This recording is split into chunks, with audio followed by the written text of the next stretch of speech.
झारखंड में जमशेदपुर में असम के मुख्यमंत्री हेमंत बिस्वा शर्मा ने संबोधित करते वक्त बयान दिया और कहा कि अगर हिंदू रहेंगे तभी झारखंड बचेगा। तो हिंदुत्व पर एक बार फिर से बयान दिया गया है और कहा है अगर हिंदू रहेंगे तभी झारखंड रहेगा। असम के मुख्यमंत्री हेमंत बिस्वा शर्मा का ये बयान सामने आया। दरअसल झारखंड के जमशेदपुर में वो संबोधित कर रहे थे, इस दौरान उन्होंने ये बयान दिया।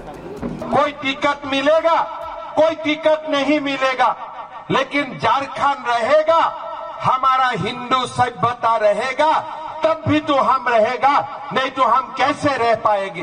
कोई विधायक बने ना बने, लेकिन मेरा झारखंड बने रहना चाहिए, मेरा हिंदू सभ्यता बने रहना चाहिए। इसीलिए भाइयों और बहनों, ये सुनाओ किसी को विधायक बनाना नहीं, ये सुनाओ किसी को मुख्यमंत्री बनाना नहीं, ये सुनाओ घूसपैठियों को लात मार के भगाने का ये सुनाव है। और अब बात कर लेते हैं उत्तर प्रदेश की, और इसके साथ ही बात उत्तर प्रदेश के बाद बिहार की करेंगे, जहां बिहार की सियासत में मुस्लिम वोट बैंक की अहमियत किसी से छिपी नहीं है। ये पहले भी देखने को मिला है और राज्य में सरकार बनाने की लड़ाई में मुस्लिम वोट की अहमियत काफी ज्यादा रही है और इस वजह से चुनाव से एक साल पहले से ही इसको लेकर जंग भी शुरू हो गई है। सभी दल मुस्लिम वोटरों को साधने के लिए, समीकरण बैठाने के लिए कोशिश में जुट गए हैं। रिपोर्ट देखिए।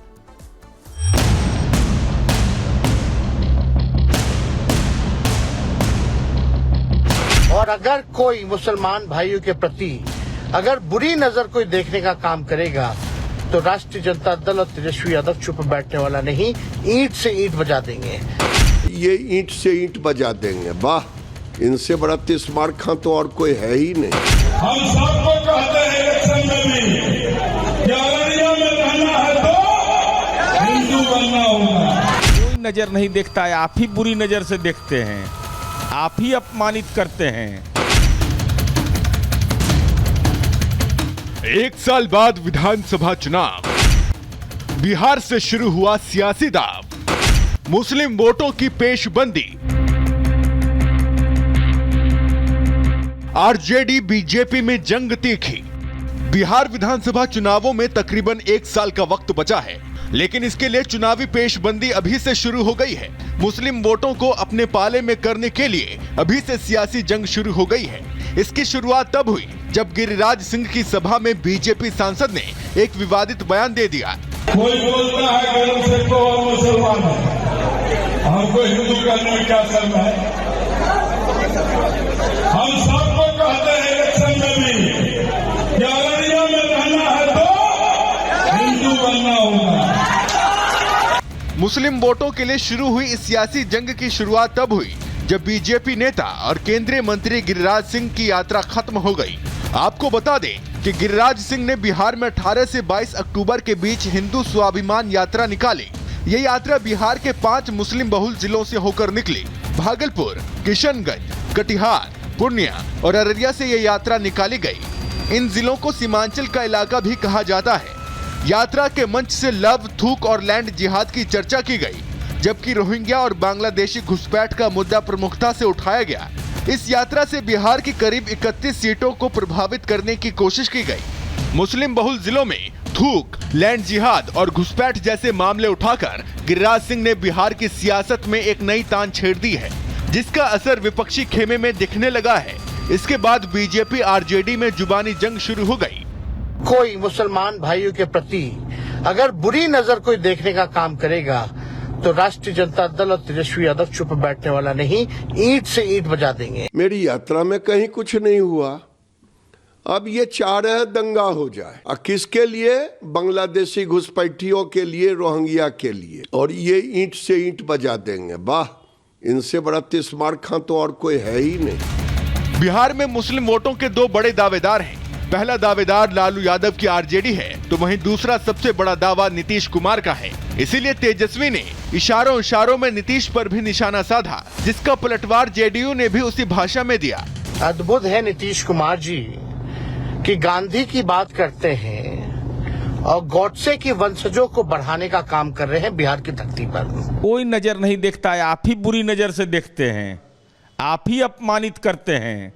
तेजस्वी यादव बनेंगे विधानसभा के नेता, सरकार बनेगी तो 5वें नंबर पर अब्दुल बारी सिद्दीकी साहब जैसे सीनियर नेता शपथ लेंगे और तेज प्रताप यादव लेंगे 3रे नंबर पर शपथ।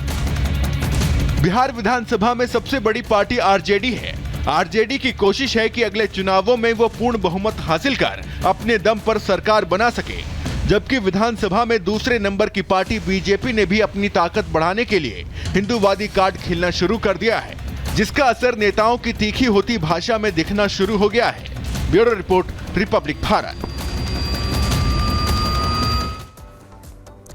लेकिन बड़ी बात यह है कि आखिर क्यों मुस्लिम वोट बैंक के लिए ये ईंट से ईंट बजाने की बात हो रही है, उसकी वजह भी समझ लीजिए। बिहार में 17% मुस्लिम वोटर्स हैं और इसमें दावेदार आखिर कौन कौन है? इसमें आरजेडी अपने आप को दावेदार बताती है। तेजस्वी यादव का बयान आपने सुना, एआईएमआईएम के अध्यक्ष जो है असदुद्दीन ओवैसी हो, नई नवेली जनसुराज के जो है प्रशांत किशोर हो, या खुद जेडीयू के और खुद मुख्यमंत्री इस वक्त में नीतीश कुमार हो, ये वो तमाम दावेदार हैं जो 17% इन मुस्लिम वोटर्स को अपना दावेदार जो है वो मानते हैं, अपना दावा इन पर कहीं ना कहीं करते हैं। और इसी के लिए ये पूरी सियासत इस वक्त बिहार की मुस्लिम वोट बैंक के इर्द गिर्द यहां पर घूमती हुई नजर आ रही है। बहरहाल आगे बढ़ते हैं और अब बात करते हैं मुश्किलों में सलमान खान जिस तरीके से काले हिरन शिकार मामले को लेकर हैं, वहीं अब सोमी अली सामने आई हैं। सोमी अली की तरफ से कई बड़े खुलासे किए गए। रिपब्लिक भारत से एक्सक्लूसिव बातचीत जो है वो सोमी अली ने की है। लेकिन सवाल ये कि आखिर कौन है सोमी अली और क्यों वो बिश्नोई समाज से माफी की बात जो है वो करती हुई नजर आ रही है,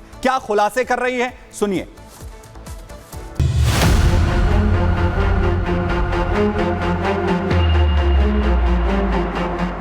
इससे मैं बात करके मैं इसको एनालाइज और इसको थेरेपी दे सकती हूँ। सलमान को मैं जानती हूँ जब मैं 16 साल की और मैं सलमान के साथ 9 साल रिलेशनशिप में रही। मैं उनके टेंपल में भी जाऊंगी, वहाँ पूजा भी करूंगी, थोड़ी सी डोनेशन जो मेरी हैसियत है वो भी मैं उस हिसाब से दूंगी।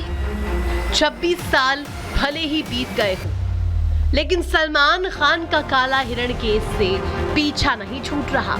कभी कोर्ट, कभी बिश्नोई समाज, तो कभी लॉरेंस की धमकी। लेकिन इस बार सिद्दीकी की मौत के बाद सलमान के पिता का बयान। लेकिन इसी बीच चर्चा में एक चेहरा और है जिसका नाम है सोमी अली। सोमी अली इन दिनों बिश्नोई समाज से माफी मांगती नजर आ रही है। वो भारत पर आने पर राजस्थान पहुंच लॉरेंस का इंटरव्यू करना चाहती है। लेकिन सवाल है आखिर सोमी अली ये सब क्यों करना चाहती है? उसका जवाब है सलमान खान। इसके पीछे की पूरी कहानी बताएंगे, लेकिन पहले सोमी का ये बयान सुनिए। डेफिनेटली राजस्थान जाऊंगी और मैं बजाय लॉरेंस बिश्नोई के पहले मैं देवेंद्र भाई से मिलूंगी, क्योंकि वो हेड हैं, वो बुजुर्ग आदमी है, वो एल्डरली है और वो ट्राइब के लीडर हैं, बिश्नोई ट्राइब के। सलमान खान एक बार फिर से लॉरेंस और हिरण कांड को लेकर चर्चा में है। सवाल उनकी सुरक्षा को लेकर है तो सोमी सामने आई और बयान दिया। वो सलमान को 16 साल की उम्र से जानती है और वो जो चाहते हैं वही करते हैं। सलमान को मैं जानती हूँ जब मैं 16 साल की थी, उस उम्र से तो, और मैं सलमान के साथ 9 साल रिलेशनशिप में रही। तो सलमान जो करना चाहते हैं वो करते हैं। उनका माइंड कोई नहीं बदल सकता सिवाय उनके मम्मी डैडी के, कि उनकी मर्जी है। अगर उनको नहीं अपोलोजाइज करना है नहीं करेंगे, करना है करेंगे। मैं तो राजस्थान जाऊंगी, मैं उनके टेंपल में भी जाऊंगी, वहां पूजा भी करूंगी, थोड़ी सी डोनेशन जो मेरी हैसियत है वो भी मैं उस हिसाब से दूंगी। ये मेरा उनसे वादा है देवेंद्र भाई से। सोमी का इशारा साफ है। बहरहाल जो भी, लेकिन लॉरेंस को लेकर जब भी सोमी से सवाल पूछा गया तो बचकर निकलती नजर आई। सुनिए। ये LLB है, ये कोई जाहिल आदमी नहीं, ये LLB है। मगर ये अपने आप को गैंगस्टर करार क्यों दे रहा है? मुझे इसके दिमाग के अंदर जाना है, उसको साइको एनालाइज करना है और इसका इंटरव्यू करना है। और उस समय मैं चाहती हूँ कि प्रेस मेरे साथ हो और मेरे साथ सिक्योरिटी हो, क्योंकि मैंने इसका इंटरव्यू 4 बार देखा है और